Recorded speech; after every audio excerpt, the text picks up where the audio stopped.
A message from Ayako. I've always loved drawing since I was a child.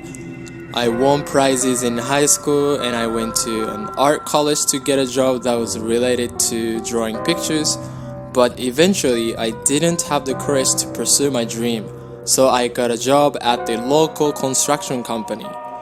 Nevertheless, my passion for wanting many people to see the pictures I drew didn't disappear. And on holidays, I made my artworks and published them on SNS and blogs. A little by little, I made friends who had the same hobbies all over the country, uploaded photos of my work on Facebook groups, discussed my opinions, and sometimes they gave me gifts with message cards.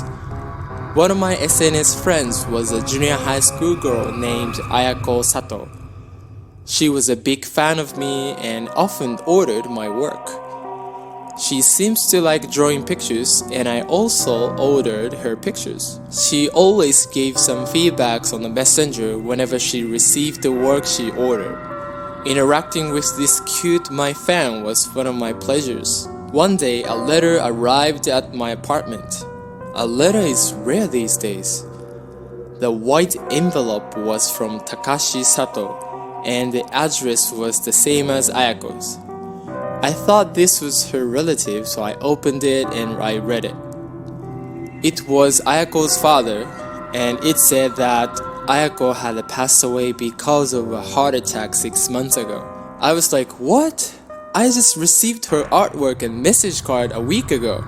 Yesterday we texted each other, but she died 6 months ago? I was so confused. Is this letter a prank or something? As I was reading the letter, it said that her father had been shocked about his daughter's death, but recently he got to know me and lived in a town 20 minutes away by train, so he wanted to let me know his daughter died. And he wanted to tell me about his daughter before she passed away, so he wanted me to contact him if possible. And the contact information was also on the letter. I was dazed for a while, but no matter how many times I recall, 1 week ago and 2 months ago, Ayako's artworks and message cards arrived at me, and the handwriting on the cards was also a woman's handwriting. I don't think her father sent the letter instead of her. There is nothing wrong with the messenger or Facebook too. If her father says that Ayako passed away 6 months ago, who is Ayako that I was dealing with in the past 2 months? I was thinking a lot, but I decided to meet her father. I made a phone call and we are supposed to meet up a couple days later at a coffee shop nearby. The man I met at a coffee shop, Takashi Sato, was a tall, slim man and he was 50s. His big eyes and thick lips looked just like Ayako's employee on Facebook, and I was a little relieved that he was definitely her father. Ayako's father started to talk quietly.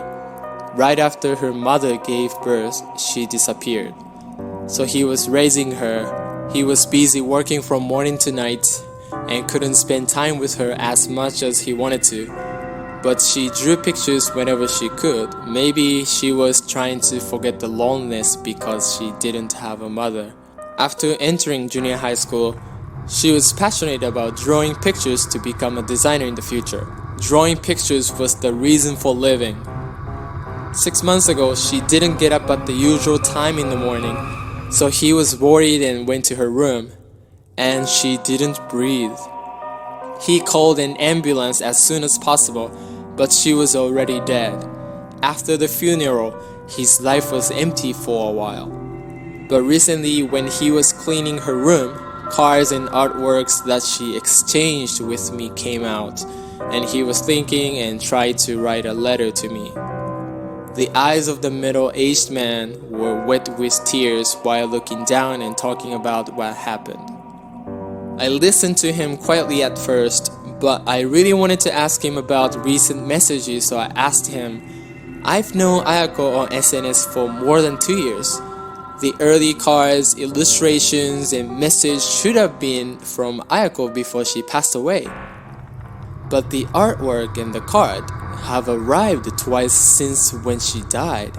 Did you send them to me instead of her? Did you also send a message on your smartphone? He was a little surprised and said, "I don't know. My daughter's smartphone has been cancelled for a few days after she passed away, and I'm still using my old phone.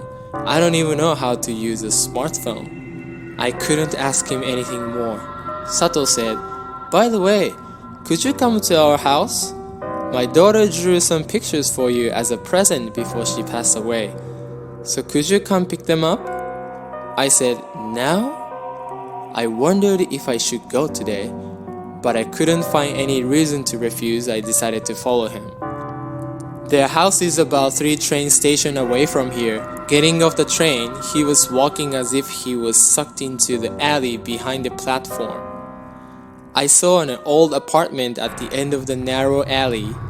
When I was walking and silently looking at his back, my smartphone in my pocket vibrated. I was like, what noise was it? And I checked it. I got goosebumps on my whole body. When I stopped in fear, "What's up?" Sato looked at my face. I ran away desperately.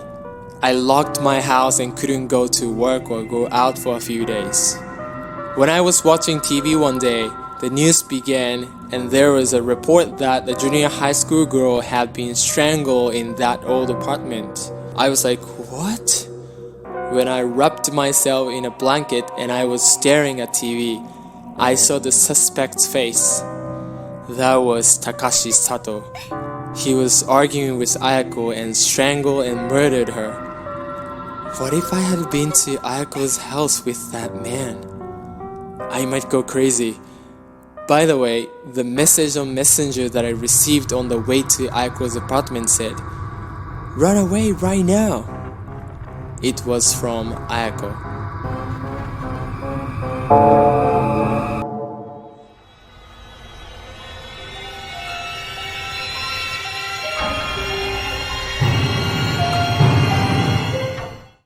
Hey, what's up YouTube? I'm gonna talk about Vacation 1000 Cherry Blossoms.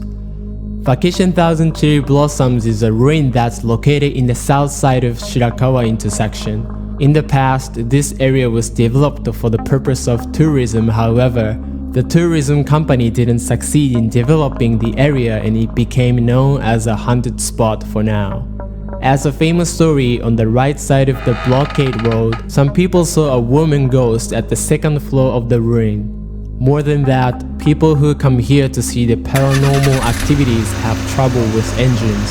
Some of them even heard women screaming, especially those activities can be often seen at night, so please be careful. The ruin is managed by the owner, so you can't enter without permission by law. Please refrain any action that bothers people living nearby. Our website recommends to see the area from the Google Street View. Thanks for watching. I'll see you on the next video.